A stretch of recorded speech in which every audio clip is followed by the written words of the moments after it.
Welcome to a journey of discovery and awakening, a journey into the heart of what love truly means in 2025, inspired by the timeless teachings of Neville Goddard. This is not just about romance. This is not only about attracting someone. This is about stepping into a version of love that transforms your reality, heals your wounds, and manifests miracles. In this video, you will uncover a forgotten power, a silent force within you that shapes your world and invites the exact kind of love you are ready to experience. This isn't just theory, this is practice. Real love. Real change. Real magic. So stay with me until the very end, because what you're about to hear may not only open your eyes but open your life to something beautiful. And if you're wondering whether love is still possible, whether you can still attract your soulmate or reignite something deep within yourself, you're about to get your answer. Let's begin. Neville Goddard's teachings always revolved around one fundamental principle: imagination creates reality. But in the year 2025, that principle takes on a new and urgent meaning, especially when it comes to love. People today are more connected and more isolated than ever. We scroll through endless profiles, text faster than we think, and still feel like something is missing.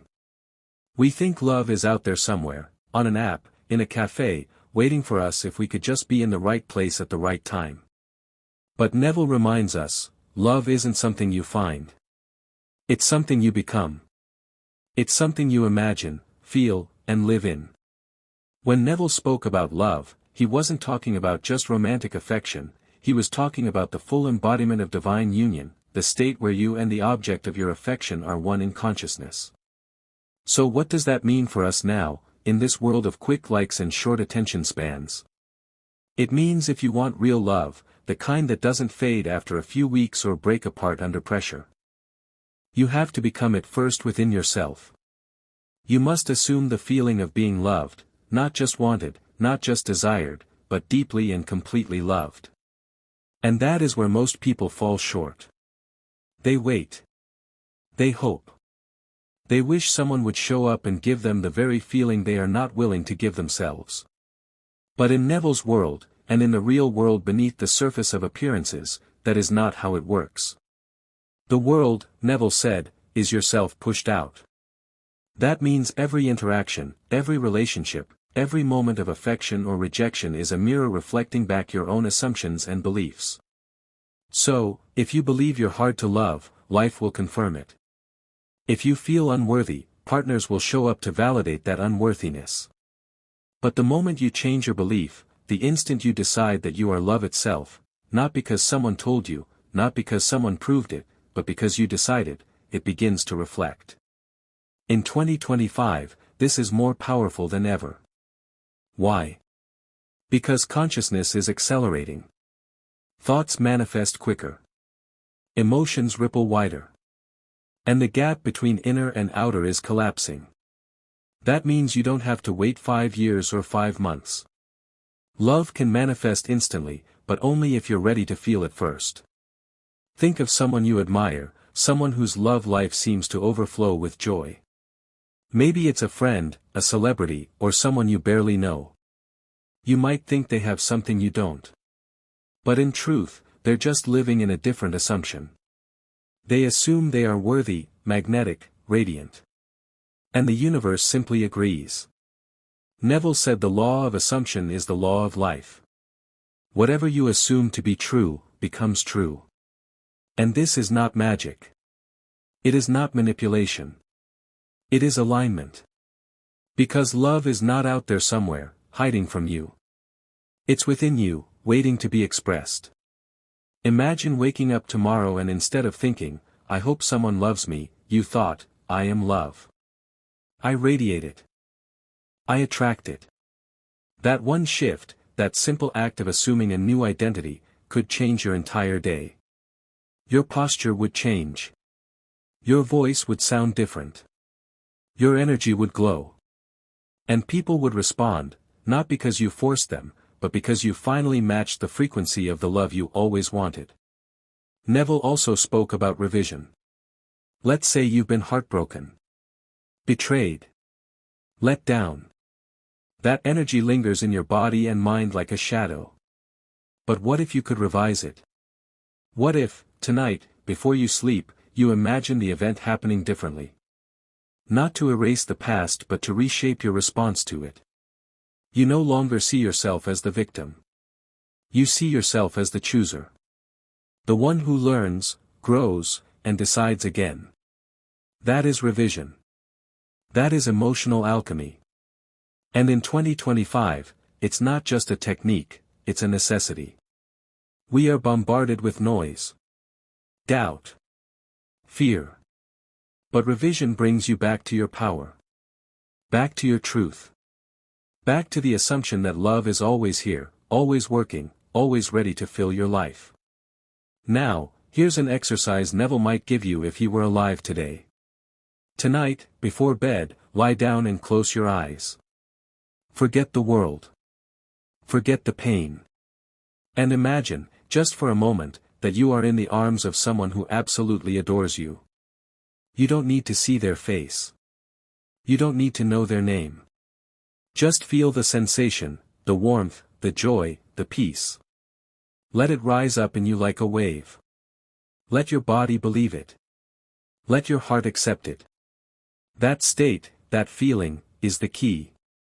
If you can feel it and stay with it, if you can dwell in it even after you open your eyes, you begin to shift your world. People will appear. Conversations will happen, coincidences will unfold. But it all starts in that moment of silent imagination. That is where the magic happens. And if you're thinking, but I've tried this before and nothing changed, here's what you must remember: the outer world is a delayed mirror. It doesn't instantly reflect the moment you change, it reflects the moment you persist in the change. So your job isn't to force love to appear. Your job is to live in love long enough that the mirror catches up. And it will. It always does. Because you are the operant power, as Neville said. You are the one in charge.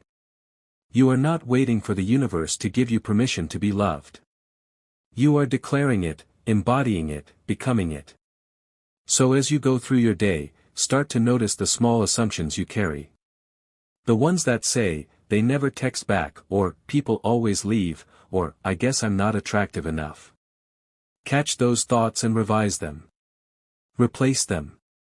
Say instead, I am always chosen. I am always cherished. I am enough. Say it until your body believes it. Say it until your mirror reflects it. Say it until love becomes your new normal. Because in 2025, that's what we're being called to do, not to chase love, but to embody it. Not to seek validation, but to radiate confidence. Not to wait for someone to tell us we're lovable, but to decide that we are. And from that decision, everything flows. Everything changes. That's not hype. That's not wishful thinking. That's the law. The same law Neville taught decades ago, now amplified in a world that's finally ready to hear it. So if you're still listening, know this: your love story hasn't ended. It's just beginning. And it begins with you. With your choice. Your assumption. Your willingness to imagine something better. And if you want to hear what comes next, how to manifest a specific person, how to heal from heartbreak, how to create a love that lasts, then stay tuned. Because this is just the beginning of a new chapter. A new way of living. A new kind of love. One that doesn't just change your relationships. It changes you. And when you change, the world can't help but change with you. You are about to hear something that may quietly shift the direction of your entire life, but only if you dare to listen with your whole heart and mind.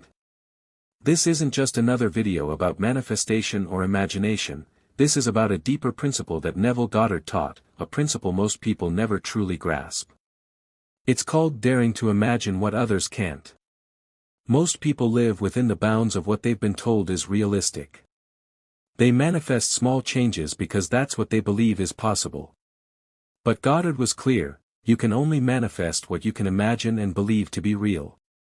So here's the question: what if you dared to imagine something so bold, so beyond what your friends, family, or even society would call possible, that it sets your soul on fire. Stay with me to the very end of this message because not only will I explain how to do this, but I'll share examples that show exactly how you can apply it to your own life starting today. And here's why you should listen until the very last word, because the last thing I'll say is the missing key, the one mental shift that can finally unlock what you've been trying to create all along. It's subtle, but it changes everything. Let's dive in. To begin with, Neville Goddard always emphasized that imagination creates reality, not in theory, but in the most literal way.